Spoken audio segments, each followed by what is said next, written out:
Priya, ready అయ్యావా? అవుతున్నా. ఇంకానా? ఆఫీస్లో ఉన్నప్పుడే ఫోన్ చేసి చెప్పా. ఈ లేడీస్ రెడీ అవడానికి ఎంత టైం కావాలో ఏమో. చాలే, ఆపుతావా? వచ్చేసా ఇక్కడ. ఓ, వినేసావా? సరే సరే, పద. ఇప్పటికే బాగా లేట్ అయింది, అక్కడ వెయిట్ చేస్తుంటారు. ఓకే ఓకే, పదండి. విజయ్ వాళ్ళ కొలీగ్ ప్రమోషన్ వచ్చినందుకు పార్టీ ఇస్తున్నాడు, దానికే ఈ ప్రయాణం. విజయ్, కూర్చో ఫాస్ట్గా. వచ్చేసాగా, అన్నిటికీ తొందర. వాడు నా ఫ్రెండ్, ముందుగా వచ్చి అన్నీ చూసుకోవాలని రిక్వెస్ట్ చేశాడు. వెళ్ళాలి కదా. ఇప్పుడేమీ మాట్లాడకూడదు, లేకపోతే వీరంగం చేస్తాడు. ఇప్పటికే 7కి రమ్మంటే 7:30 అయింది టైం, కాబట్టి గమ్ముగా ఉండాలి.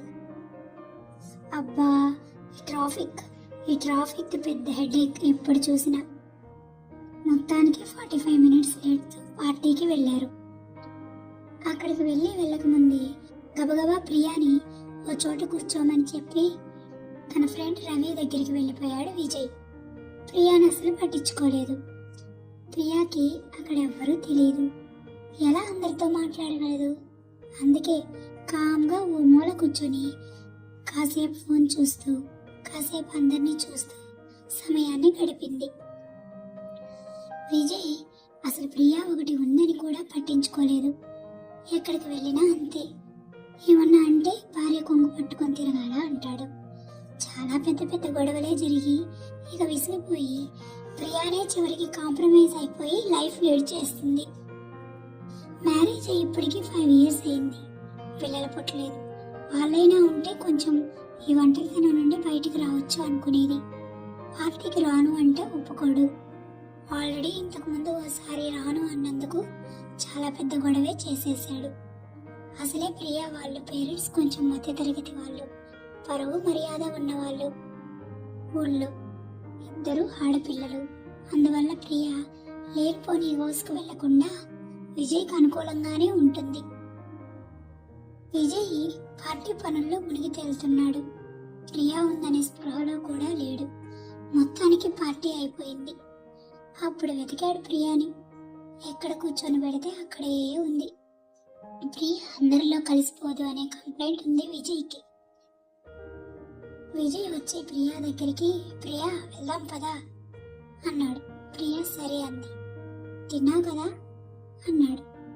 సైలెంట్ గా వెళ్ళి కూర్చుంది. ఓహ్ అని బండి స్టార్ట్ చేశాడు. ప్రియాలో ఉలుకోలేదు పలుకోలేదు.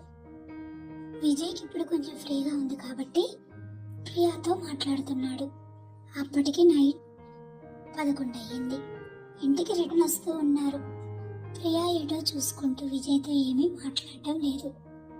ఇతనితో 2 మాట్లాడితే ఎక్కువ, 1 మాట్లాడితే తక్కువ అని మనసులో అనుకుని సైలెంట్ గా ఉంది. విజయ్ మనస్తత్వం అంతే. ఒకసారి పలకరిస్తాడు, పలక్కుంటే అస్సలు వదిలేస్తాడు. అంతే తప్పితే బొజ్జిగించి మాట్లాడాలు, బతిమాలుకోవడాలు ఇలాంటివి ఏవి చేయడు. ఆల్రెడీ 5 సంవత్సరాల్లో ఇదంతా ఫేస్ చేసింది కాబట్టి ప్రియ అసలు విజయ్తో మాట్లాడాలని అనుకోదు. ఇద్దరు ఇంటికి వచ్చేశారు. ఎవరి పాటికి వాళ్ళు రిలాక్స్ అవ్వడానికి సిద్ధపడ్డారు. ప్రియాలో ఉండే బాధ భగవంతుడికే తెలుసు. గుర్రు పెట్టి నిద్రపోయే విజయ్ని చూసి ఫోన్లో వచ్చే మంచి మాటలు వింటూ ఏదో ఒక రోజు విజయ్లో మార్పు వస్తుంది కదా అని తను కూడా నిద్రకు ఉపక్రమించింది. అంతే కదా ఫ్రెండ్స్, భర్తలు మనకు అనుకూలంగా లేరని చెప్పి వాళ్ళతో గొడవలు పడి మనం మన పుట్టింటికి వెళ్తే అక్కడ మనల్ని సాధారణంగా ఆహ్వానించే వాళ్ళు ఎవరైనా ఉంటారా? దాని బదులు ఆ భర్తలతోనే కాంప్రమైజ్ అయ్యి మన ఇంట్లో మనం ఉండడమే మనకు గౌరవము, మర్యాద. Bye friends.